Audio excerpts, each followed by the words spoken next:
जय हिंद दोस्तों। आज का हमारा जो अगला टॉपिक होने वाला है वो है व्हीटस्टोन सेतु, अर्थात एक ऐसा ब्रिज जो चतुर्भुज आकार में होता है और उसके बीच में एक गैल्वेनोमीटर लगा होता है और इस गैल्वेनोमीटर में कोई धारा नहीं बहती। ऐसा कुछ कॉन्सेप्ट हम यहाँ पे पढ़ने वाले हैं।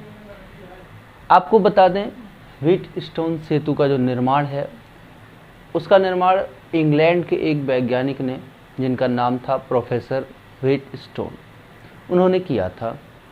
और इनके इस नियम के अनुसार हम प्रतिरोधों को या प्रतिरोधों के मान को, जिनके मान हमें नहीं पता होते हैं, उनके मान को ज्ञात करने में बड़ी आसानी या सरलता होती है ऐसे ब्रिज के माध्यम से। आपको बता दें कि उन्होंने 4 प्रतिरोधों को लिया और उन चारों प्रतिरोधों को श्रेणी क्रम में जोड़कर एक ऐसा चतुर्भुज आकार बनाया। और इस चतुर्भुज आकार के 2 विकर्ण होते हैं, हम जानते हैं, जैसे कि हमने यहाँ पे चतुर्भुज बना रखा है ए, बी, सी और डी। तो इन्होंने किन्हीं 2 कोनों पर, यानी कि आमने सामने के 2 कोनों पर एक बैटरी जोड़ा और बाकी के बचे जो 2 कोने थे उसको इन्होंने एक कुंजी और एक गैल्वेनोमीटर के माध्यम से जोड़ दिया। अब इन्होंने अपने नियम में क्या बताने का प्रयास किया, इन्होंने क्या कहा? इन्होंने कहा कि यदि हम इन चारों प्रतिरोधों को इस प्रकार समायोजित कर लें कि अगर इस कुंजी को चालू कर दिया जाए तो इस गैल्वेनोमीटर में कोई धारा नहीं बहनी चाहिए। अगर ऐसा है कि हम इन चारों प्रतिरोधों को इस प्रकार समायोजित करें कि इस कुंजी को चालू करने पर गैल्वेनोमीटर में कोई भी धारा बहनी नहीं चाहिए। अगर ऐसा हुआ तो ये हमारा जो ब्रिज होगा, ये जो सेतु होगा, ये संतुलित अवस्था में कहलाएगा। अब उन्होंने इसके लिए क्या किया, इन्होंने 4 प्रतिरोध ले लिया, माना कि P, Q, R और S। इन चारों प्रतिरोधों को ऐसे चतुर्भुज आकार में जोड़ दिया और इन्होंने मान लेते हैं कि A और C सिरे पर एक बैटरी को जोड़ दिया और बैटरी को जोड़ने के बाद इसका जो दूसरा विकर्ण था B और D, इस पे एक गैल्वेनोमीटर लगाया और एक कुंजी लगाई। और उन्होंने इस पूरे सिस्टम को इतना अच्छे से संतुलित किया और संतुलित करने के बाद जब कुंजी को ऑन किया तो देखा कि गैल्वेनोमीटर में कोई धारा नहीं बह रही थी। तो उन्होंने कहा कि अब हमारा ये ब्रिज संतुलित अवस्था में है। अब इसके द्वारा हम किसी भी अज्ञात प्रतिरोध का प्रतिरोधक मान ज्ञात कर सकते हैं। अगर हम इसको हल करना चाहते हैं तो मान लेते हैं कि इस सेल के द्वारा इस सिरे से निकलने वाली धारा मान लेते हैं I एम्पीयर की है। अब यदि I एम्पीयर की धारा यहाँ से निकलती है तो यहाँ पर जाने के बाद इसे संधि मिलता है और संधि पर मिलने वाली सभी धाराओं का बीजगणितीय योग, जैसा कि हम जानते हैं, 0 होता है। इसे किरचॉफ ने बताया था। और व्हीटस्टोन सेतु का जो निर्माण है वो कहीं ना कहीं किरचॉफ के नियम पर पूरी तरह आधारित है।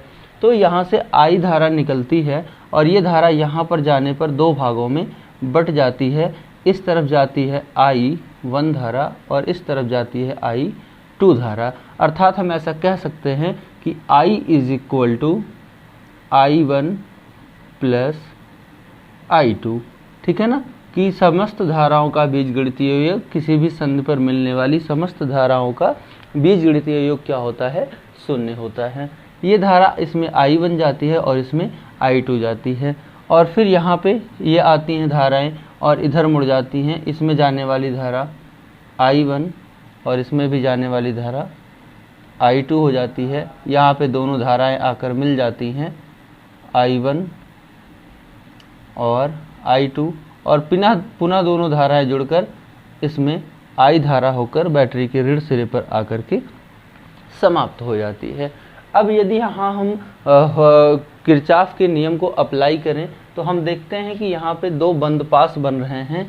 एक बंद पास आपका पहला ये वाला बन रहा है और दूसरा बंद पास ये बन रहा है, ठीक है। तो हम यहाँ पे कैसे इसको अप्लाई करते हैं, जैसा कि हमने किरचॉफ का नियम पढ़ा था, आपको एक बार फिर से याद दिला देते हैं। किरचॉफ ने कहा था कि किसी बंद पास में बहने वाली धारा तथा उसके संगत प्रतिरोधों के गुणनफल का बीजगणितीय योग, किसी बंद पास में बहने वाली धारा तथा उसके संगत प्रतिरोधों के गुणनफल का बीजगणितीय योग उसमें लगे सभी विद्युत वाहक बलों के बीजगणितीय योग के बराबर होता है।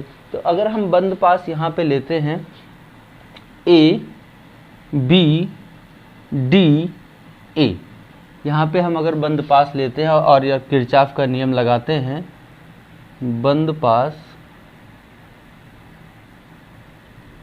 कौन सा, A B D A B D और ए, इस बंद पास से हम आइए किरचॉफ के दूसरे नियम को अप्लाई करते हैं और अप्लाई करने के बाद देखते हैं। हमने कहा था कि किरचॉफ के नियम को आप अप्लाई करते समय उस बंद पास के किसी एक कोने से अपना सिस्टम, अपना नियम अलाउड कर सकते हैं, लगा सकते हैं, चालू कर सकते हैं।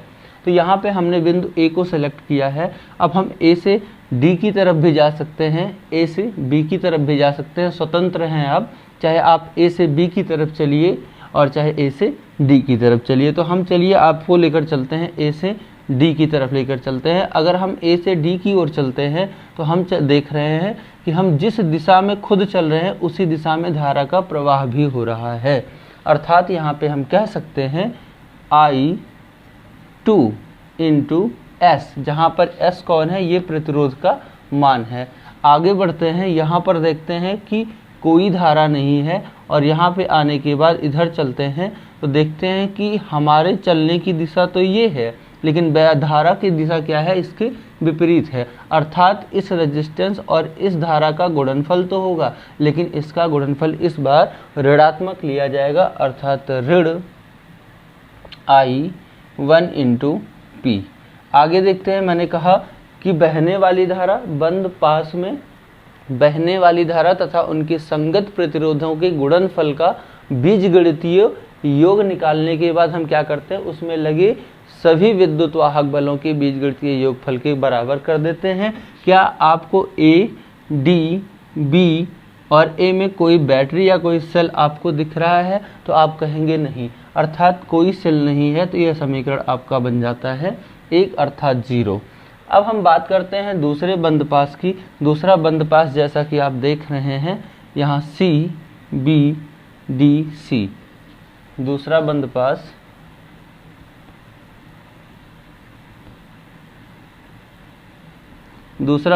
कौन सा है, सी बी डी सी से। यहाँ भी हम किरचॉफ का दूसरा नियम ही अप्लाई करते हैं।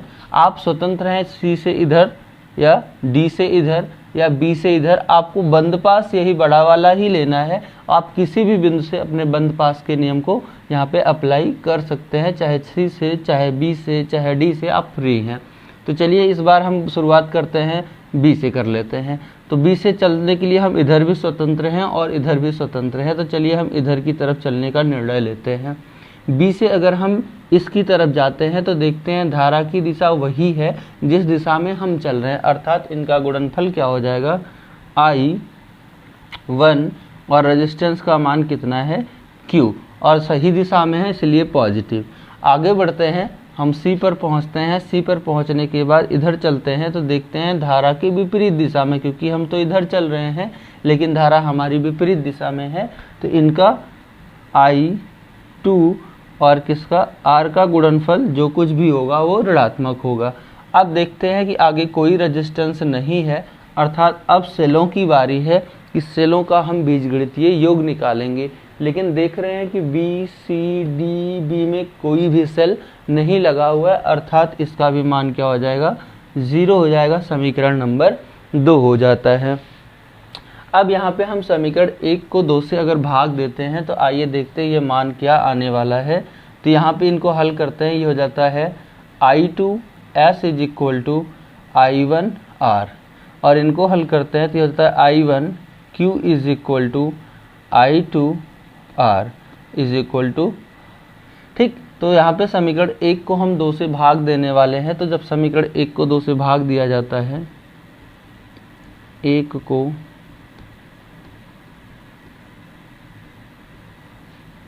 भाग देने पर, आइए भाग देते हैं। तो I2S I2R इनको भाग देंगे तो आपका I2 से I2 कट जाएगा और ये बचेगा S/R।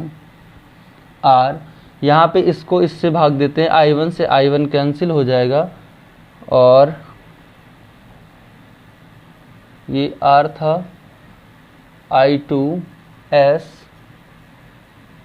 PQ QR, और इसमें कौन था, I2 S, ये P था, सॉरी ये P था, ये P था आपका, और ये हो जाएगा आपका I1 से I1 कैंसिल हो जाएगा और बचेगा P/Q।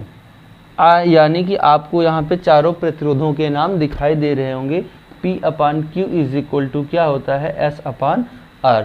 इस तरीके से हम व्हीटस्टोन सेतु को अच्छी तरीके से समझ सकते हैं। आज के लिए बस इतना ही, मिलते हैं अब आपको अगले वीडियो में अगले टॉपिक के साथ। तब तक के लिए जय हिंद।